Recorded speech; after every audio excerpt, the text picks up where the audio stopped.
নমস্কার, কেমন আছো সবাই? আমি মিতালি। আমার নতুন একটা ব্লগে সবাইকে স্বাগত। আশা করি যে যেখান থেকে আমার ভিডিওটা দেখছো সবাই সুস্থ আছো, ভালো আছো। তো আজ রবিবার, ঘুম থেকে উঠেছি বেলা 8টায়। আর বলো না, এত বেলা করে ঘুম থেকে উঠে সারাদিন নাকানি চুবানি খেতে হচ্ছে। তো যাই হোক, পুরো ব্লগটা দেখো, আশা করি তোমাদের ভালো লাগবে।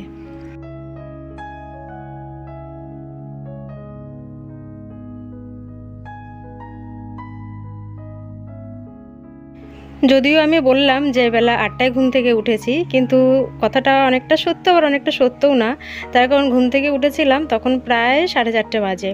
তো ঘুম থেকে উঠে আগে ঠাকুরের ফুলগুলো তুলে নিয়েছি, মানে পুজোর ফুল। কারণ এত সকালে না উঠলে না গাছের ফুল বেলায় খুব একটা পাওয়া যায় না, সেই জন্য ফুলগুলো তুলে রেখে, যেহেতু রবিবার, কি করলাম জানো, ঘন্টাখানেক মতন ফোন ঘাঁটলাম। তারপর ফোন দেখতে দেখতে কখন যে ঘুমিয়ে পড়েছি বলতেই পারবো না। তো ঘুম যে খুব গভীর ঘুম হয়েছে সেটাও নয়, আর যেহেতু একবার ঘুম থেকে উঠে অনেকক্ষণ বাদে আবার একটু শুয়েছি, সেই গভীর ঘুমটা কিন্তু আর হয় না। ওই আবছা আবছা ঘুমটা আসছিল আর কি চোখে। তো হঠাৎ করেই কানে ভাসছে কেউ যেন উঠোন ঝাড় দিচ্ছে। তো লাফ মেরে উঠেছি, উঠে দেখছি দুষ্টুর বাবা উঠোন ঝাড় দিচ্ছে। তো 8টা পর্যন্ত আমি নাই শুয়ে রয়েছি, ও আমাকে একটু ডাকেনি। তো যাই হোক, ও উঠোনটা ঝাড় দিচ্ছিল আর আমি এর আগে কিন্তু ঘরটা মুছেছি। তো এটা আমার দ্বিতীয়বার ঘর মোছা, তোমরা যেটা দেখলে। ও উঠেছে, উঠে স্নান করেছে, আমিও জামা কাপড় মানে ঘরটা মুছে দুয়ারে জল টল দিয়ে জামা কাপড় ছেড়ে ওকে আগে চা করে দিয়ে নিয়েছি। চা আর পাউরুটি দিয়ে খেয়েছে, তিনজনেই খেয়েছে। তো বড় মেয়ের আজকে একটু বেলা করে পড়া, তো ও পড়তে গেছে, আর ওর দুষ্টু আর দুষ্টুর বাবা চা খেয়ে গেছে বাজার করতে। আমি ভাবলাম তাহলে এই ফাঁকে ঠাকুর পুজোটা আজকে আমি দিয়ে নিই, কারণ বড় মেয়ে পড়তে গেছে, ওর আস্তে আস্তে অনেকটা বেলা হয়ে যাবে। তো এতটা সময় আমি বা ঘরে বসে কি করব, তো সেই জন্য ভাবলাম পুজোটা দিয়ে নিই।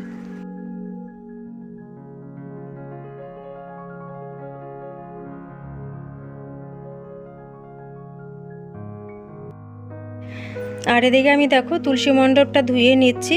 কারণ কি বলো তো, আমাদের একটা সাইডে এই আম গাছটা, তোমরা হয়তো দেখতে পাচ্ছ না আম গাছটা, তো আম গাছটায় অনেক পরিযায়ী পাখি আমাদের এই গরমের সময় আসে। আবার যখন গরম শেষ হয়ে যখন শীতের শুরু হয় তখন আবার পরিযায়ী পাখিগুলো চলে যায়। আর ভূগোল বইতে ছোটোবেলায় পড়েছি যে শীতকালে পরিযায়ী পাখি আসে, কিন্তু আমাদের এই তাহিরপুরে দেখলাম ঠিক তার উল্টোটা, গরমের সময় পরিযায়ী পাখি আসে। অনেকটা দেখতে বকের মতন, কোনোটা আবার সাদা, কোনোটা আবার কালো। সারা উঠোন জুড়ে শুধু সাদা সাদা পটি। আর আম গাছটার অবস্থা এমন, দেখলে অনেকে হয়তো ভাববে যে গাছে হয়তো চুন দেওয়া আছে। যেহেতু মাছ খায় সেই জন্য পটিগুলোও না পুরো সাদা সাদা, আর প্রচণ্ড বাজে গন্ধ। আর দেখো, সকালের সমস্ত কথাগুলো তোমাদের সঙ্গে বলতে বলতে এদিকে আমার ঠাকুরের জন্য কিন্তু পুজোর ফুল তোলা হয়ে গেল। মানে সকালে যে তুলেছিলাম সেই ফুলগুলো সাজিতে নিলাম, আর এখন শুধু তুলসী পাতা আর বেলপাতাটা তুলেছি, আর প্রদীপটাও জ্বালিয়ে নিলাম। তো চলো পুজোটা দিয়ে নিই।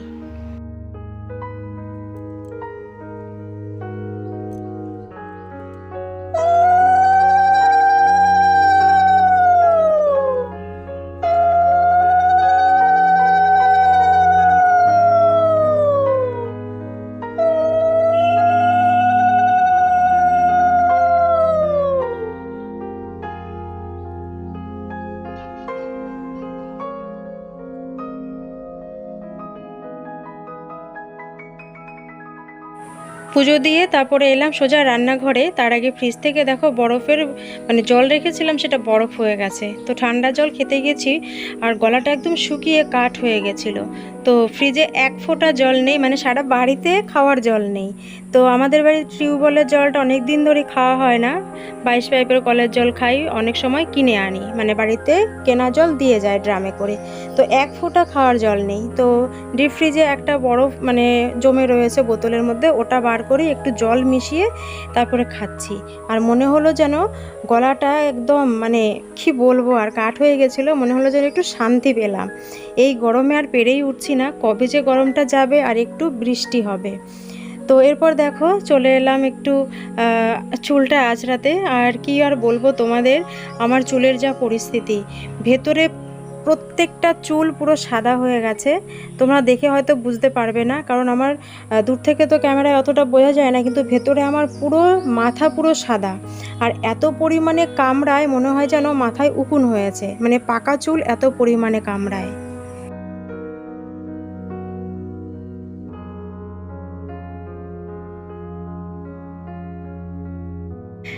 এরপর দেখো কয়েকটা মানে কাঁচা শাড়ি আর কি গতকাল যে কেচে রেখেছিলাম সেগুলো আর আলমারিতে তোলা হয়নি, কোনো রকম মানে সোজা কোনোটা উল্টো এরকম করে আর কি ভাঁজ করে সন্ধ্যার সময় রেখেছিলাম।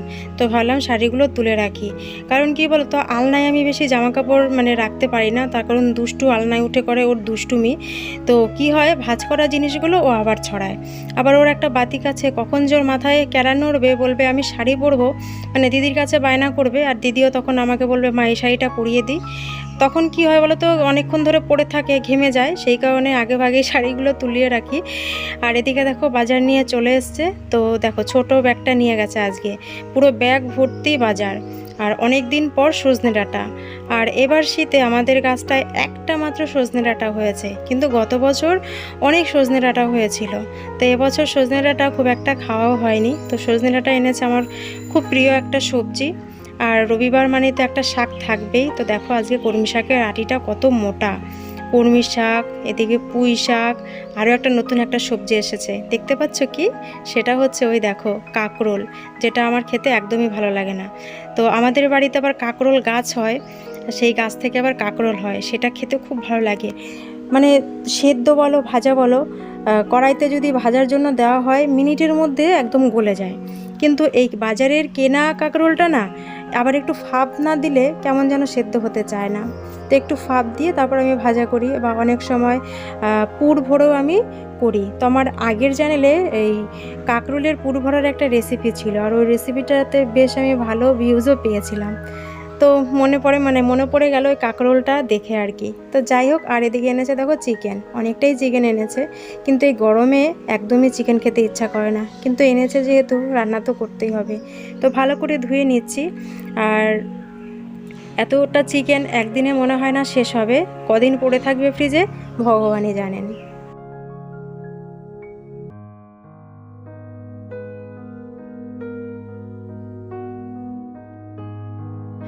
আমাদের বাড়িতে সবচাইতে এখন ভালো চিকেন খায় হচ্ছে দুষ্টু।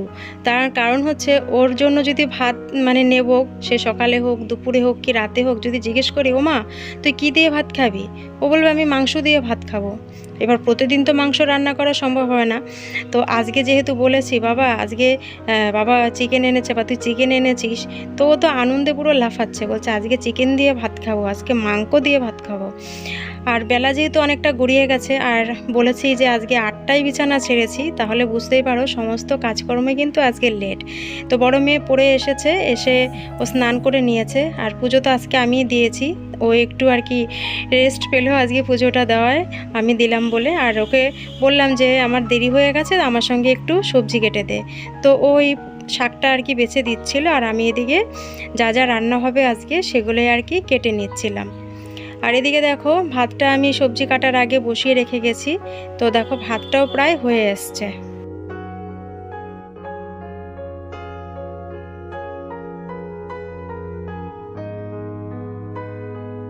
অন্যান্য দিন ভাতটা তো সবার শেষে করি, কিন্তু আজকে ভাতটা সবার আগে বসিয়েছি, তার কারণ দুষ্টু সকালে প্রায় অনেকটা সকালেই চা আর হচ্ছে পাউরুটি খেয়েছিল, ওকে না আর কিছু খাওয়ানো হয়নি, সেই জন্য আগে ভাতটা বসিয়েছি। আর এই যে আগে মাংসটা বসিয়েছি, আগে অন্যান্য তরকারি করে নিই, যেটা আর কি মানে রিচ কোনো রেসিপি যদি করি সেটা পরে করি।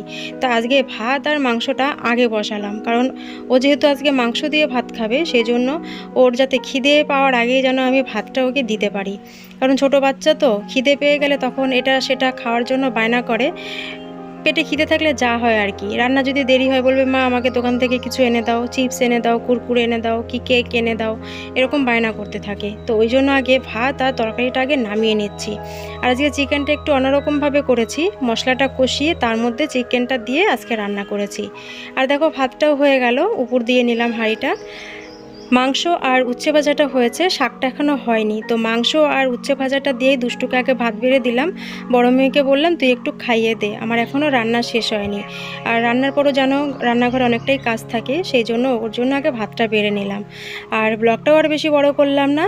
তো আজকের ব্লগটা তোমাদের কেমন লাগলো কমেন্ট করে কিন্তু অবশ্যই জানিও, ভালো লাগলে সাবস্ক্রাইব করে নিও। দেখা হচ্ছে তোমাদের সাথে নেক্সট ব্লগে।